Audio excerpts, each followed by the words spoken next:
नमस्कार, मैं doctor Rahul Sharma, doctor English Meerut से। आज मैं आपको थोड़ा पोस्ट ऑपरेटिव कॉम्प्लिकेशंस के और रिकवरी के बारे में बात करूँ। जितने भी लोग, मेरा जो एक्सपीरियंस कह रहा है, इतने समय से मैं कर रहा हूँ, कई हजार केसेस मैं लेजर के द्वारा कर चुका हूँ उसके गुदा के।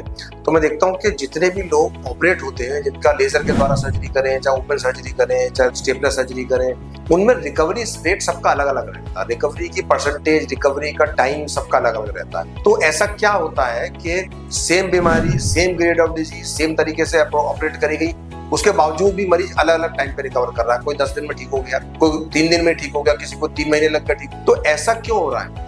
ये सिर्फ इसलिए कि आप समझे कि मैं सब में एक ही टेक्निक इस्तेमाल कर रहा हूँ, मेरे पास सेम मशीन से मैं सेम तार इस्तेमाल कर रहा हूँ, फाइबर यूज कर रहा हूँ लेजर का, सेम मेडिसिन यूज कर रहा हूँ, सेम टेक्निक यूज हो रही है, उसके बावजूद भी पेशेंट्स में रिकवरी रेट और टाइम क्यों अलग अलग होता है? वो इसलिए है क्योंकि उस आपकी साइकोलॉजी पे डिपेंड करता है बहुत ज्यादा कि आप उससे किस तरह से लेते हैं। आपने एक बीमारी हुई, आपने डॉक्टर को दिखाया, आपने उसका ट्रीटमेंट किया और आपने महसूस किया मैं पूरी तरह से बीमारी से बाहर आ गया हूँ और आप पूरी तरह से ठीक हो गए। दूसरे तरह के लोग होते हैं जिन्हें लगता रहता है कि दोबारा तो ना हो जाए, दोबारा ना बन जाए, ये दोबारा पाइल्स ऑपरेट हो गए हैं, दोबारा ना आ जाए, दोबारा हो गया तो क्या करेंगे, ये फिशर हो गया, दोबारा से दर्द ना होना शुरू हो जाए। वो जो ऑपरेशन के बाद का दर्द होता है उसे भी फिशर के दर्द की तरह मानने लगते हैं और साइकोलॉजिकली उस बीमारी से बाहर नहीं आते।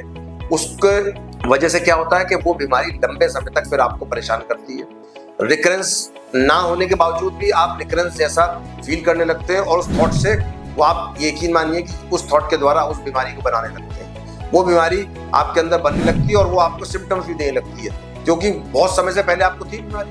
अब क्योंकि आप उससे बाहर, सर्जरी के द्वारा आप उससे बाहर निकल चुके हैं, आप उसको मेंटली उससे बाहर नहीं आ पाते। तो मेरी आप सबसे ये रिक्वेस्ट है कि आप मेंटली स्ट्रांग होके उसको ऑपरेट जब कराते हैं, आप मेंटली स्ट्रांग होके इलाज कराएं और मेंटली उससे बाहर आए। एक बार जब ट्रीटमेंट हो गया तो वो बीमारी खत्म हो गई, उससे बाहर आओ आप। ये मेरा आप सबको सजेशन है, इससे आपका रिकवरी बेहतर होगी और आप बेटर फील कर पाओगे।